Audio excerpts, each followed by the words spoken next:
Amb permís dels armenis i dels kurds, cal dir que se'ns ha tractat d'una de les pitjors maneres que es pot tractar a un poble. I com diu el notari Juan Manuel López Borñol, és obvi que en les nostres relacions amb Espanya hem passat ja del punt de no retorn. Com vaig dir en un llibre, ha arribat el moment de dir prou, d'assegurar la nostra economia, la nostra cultura, la nostra llengua, la nostra economia, la nostra sostenibilitat com a nació, en una paraula, la nostra salut mental. És l'hora de tallar, de volar, netament sense traumes, sense fractura. Voldria dir unes paraules, certament, sobre el mot fractura. Voldria dir que aquí l'única fractura de la que no se'ns parla és la que a diari hem de patir els catalans i les catalanes. La fractura de no viure en llibertat, de viure contribuint però insultats. La fractura de viure en un idioma que llanguideix el corredor de la mort. I és per tot això que nosaltres no ens aturarem fins no aconseguir la independència dins el marc de la Unió Europea, de la nostra única nació, Catalunya. Els organitzadors d'aquest acte m'han demanat que us digués uns mots sobre Escòcia i sobre el País Basc, i ho faré encantat. Jo us voldria traslladar en un grau prudent d'emoció l'efecte que em va fer visitar de nou Escòcia aquest estiu passat. És visitar un país vigorós, un país que s'està retrobant de nou amb la seva història. Un país que té un partit nacionalista hegemònic que hi creu i que ha llançat un eslògan de campanya de cara al seu referèndum que és un clar repte. Dare to believe, és a dir, atrevint-nos a creure. És una consigna que s'està obrint pas entre l'electorat segons les enquestes. Un país que està donant lliçons a Westminster en quant a la seva lleialtat a la idea d'Europa i a la comunitat de l'euro, i que hi està jugant de tu a tu. D'acord, algú dirà que Londres no és Madrid, i és cert. I s'ha vist darrerament quan el ministre d'Afers Exteriors espanyol, el García Margallo, diu que Espanya vetarà Escòcia. Estan preocupats, esclar, fins al punt d'expressar la seva intolerància secular i colonial. De nou s'equivoquen. Però cal aclarir que Escòcia també té les seves xacons. També té un Tribunal Suprem aliè amb què veure-se-les. Ara, de moment, les respostes d'Alex Salmond a les propostes enverinades de Cameron són de nivell.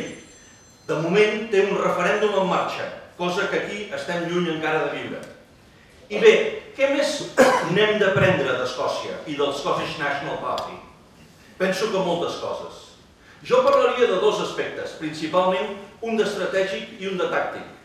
Com apuntava l'assessora d'Alex Salmond, Jennifer Dempsey, a la Molina aquest darrer mes de juny, els nacionalistes escocesos han après molt bé per què pot servir el consens i per què no servirà mai.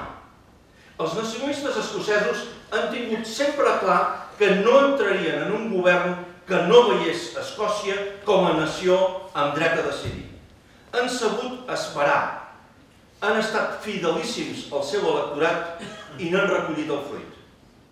Bé, el segon aspecte té a veure amb la forma en què estan treballant. Hem d'aprendre moltes coses. Han fet independentisme des del primer dia amb majoria relativa i amb majoria absoluta de diputats. Avancen amb intel·ligència, però és evident que van de cara a barraca. Els seus ministres han fet la labor que està fent avui l'Assemblea Nacional i l'independentisme polític català. Però ells ho fan des del govern. Han fet conscienciació i mobilització nacional a gran escala. S'han reunit amb milers d'empresaris de forma sistemàtica, quasi obsessiva. Aquesta ha estat la tasca, com ens la va explicar al Parlament, de Jim Mather, ministre d'Empresa, Energia i Turisme, sectors absolutament claus a Escòcia. Han cregut en el seu projecte i han treballat sense subterfugi, sense defallir, sense tremolar-los el pols. I en això en són un model i un referent.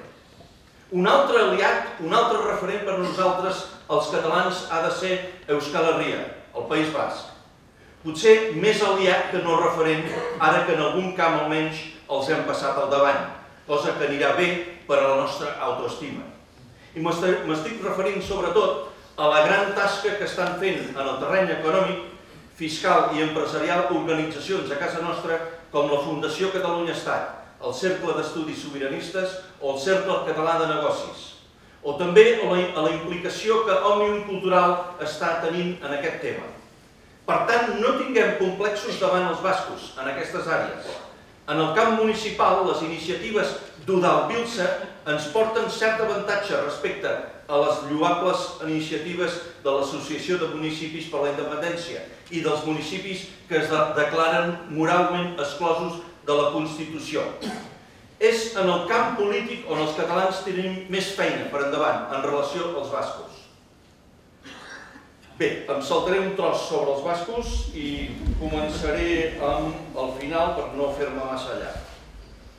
L'Assemblea Nacional de Catalunya és una bona eina per vertebrar la societat civil en aquesta lluita. Cap país s'ha alliberat sense un moviment semblant.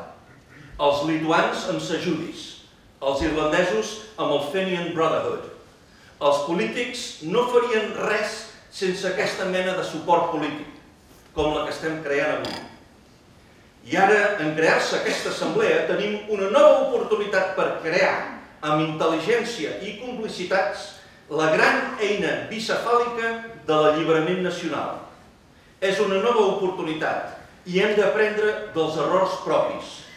L'assemblea nova no pot ser l'eina de cap opció política concreta, ni pot limitar-se a demanar l'autonomia, com va passar amb la primera Assemblea de Catalunya, on la reclamació d'autodeterminació fou subtilment obviada i potser es va acabar treballant més per l'autonomia de Ceuta i Múrcia que no pas per l'emancipació per Catalunya.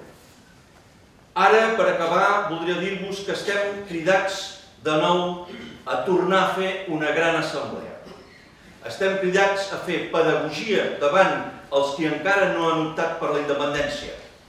Estem cridats a tornar l'esperança a aquest poble tan castigat i apartat de la normalitat. I estic absolutament segur que ho aconseguirem. Visca Catalunya independent!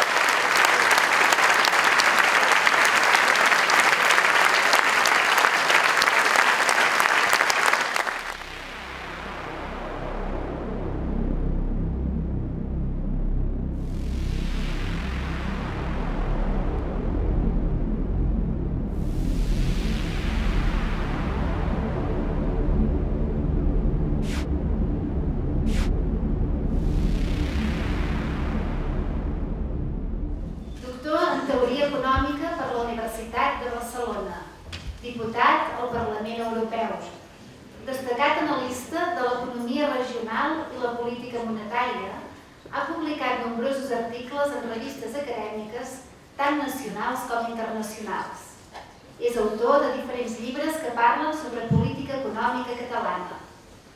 El seu rigor acadèmic, les seves fortes conviccions socials i el seu gran esperit de servei l'han convertit en un dels catalans més influents a Europa, encara que ell digui que no, i és per aquest motiu que li volem demanar quina anàlisi fa de la relació actual Catalunya-Espanya i quin és l'encaix de la futura Catalunya independent dins de la Unió Europea.